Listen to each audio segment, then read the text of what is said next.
L'École supérieure d'administration, d'économie, de journalisme et des métiers de l'audiovisuel ESAE offre de nouveaux challenges pour l'année universitaire 2023-2024. Étudiantes et étudiants, parents d'élèves nouveaux bacheliers, ESAE, c'est la garantie d'une formation de qualité à des conditions très avantageuses. À Gbedjromede, à Papa, à Boumekalavi et Parakou, inscrivez-vous en administration générale, administration du travail et de la sécurité sociale, trésor et finances publiques, impôts, diplomatie et relations internationales, journalisme et métiers de l'audiovisuel, gestion des marchés publics, planification et développement local, sciences économiques, sciences juridiques et toutes les filières des sciences de gestion. ESAE vous offre des bourses, demi-bourses et de réductions pour les premières inscriptions dans toutes ces filières. Waouh! En licence 1, 2 et 3 et en master, bénéficiez jusqu'à 50% de réduction sur tous nos sites. N'est-ce pas génial? Infoline. ESAE Gbedjromede, 3e rue à droite en quittant le carrefour Le Jador pour la BIBE Jéricho ou au plus 229 90 93 65 21 98 98 14 00 à Kpakpa au plus 229 52 88 33 33 à Boumekalavi au plus 229 52 88 44 44 Parakou au plus 229 52 46 12 12.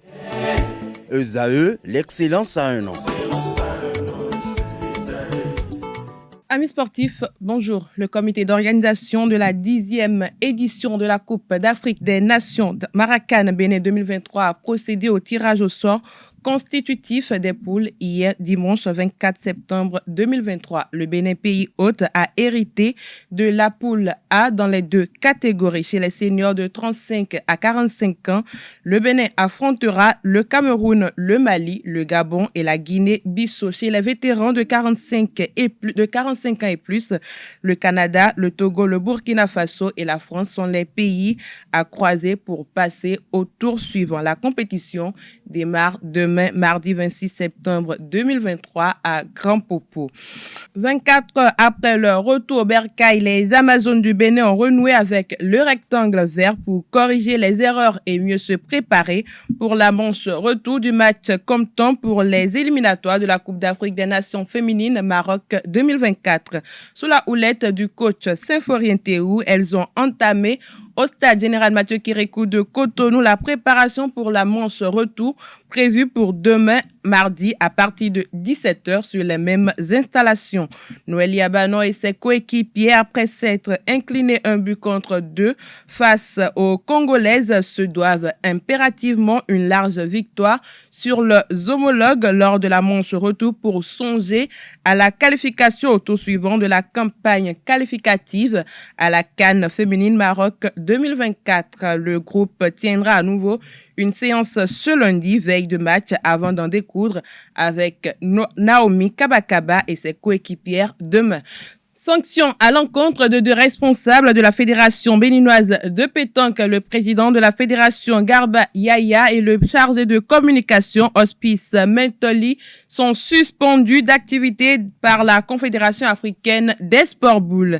Les sanctions ont été rendues publiques par décision en date du 20 septembre 2023. Le président de la Fédération béninoise de pétanque est suspendu jusqu'à nouvel ordre de toutes les activités des sports boules, tant au plan national qu'international. Il est reproché à Garba Yaya des faits de lassisme, désinvolture, négligence et mépris de la Confédération africaine des sports boules lors de la remise des trophées et médailles à la cérémonie de clôture des championnats du monde le dimanche 17 septembre 2023. L'article 2 de la décision dispose que cette sanction à l'encontre du président de la Fédération béninoise de pétanque entraîne la perte automatique de ses prérogatives à la tête de la fédération.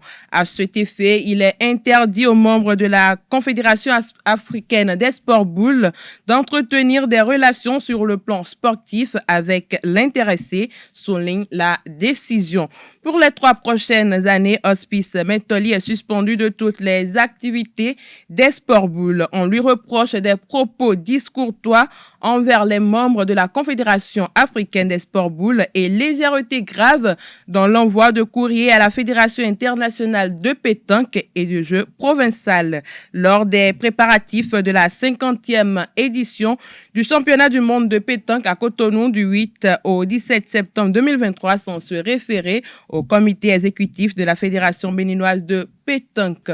37 femmes béninoises sont désormais bien outillées pour obtenir leur parchemin d'entraîneur licence des IHF. Organisée par la Fédération béninoise de handball, la formation des entraîneurs pour l'obtention de la licence des IHF de la Fédération internationale de handball a pris fin sur une note de satisfaction le samedi dernier à la maison du handball. Pour finir, les acteurs du basketball réunis en assemblée générale ordinaire le samedi 23 septembre 2023 à Parakou ont pris plusieurs décisions pour la bonne marche de la discipline. Au nombre des mesures prises, on note que du lundi 25 septembre au vendredi 20 octobre 2023 à 17h30, il y aura le démarrage des formalités administratives de la saison 2023-2024. Le lancement des championnats professionnels et amateurs est prévu pour le samedi 28 octobre 2023. La dématérialisation des feuilles de match lors des matchs du championnat professionnel, le maintien du nombre d'étrangers à 6 et la limitation à 3 étrangers sur le terrain, l'établissement d'une licence obligatoire pour les arbitres et les entraîneurs et enfin la mise en place d'une ligue professionnelle de basketball 3 contre 3 à l'horizon 2025. C'est tout pour la page des sports de ce matin. Merci et à très bientôt.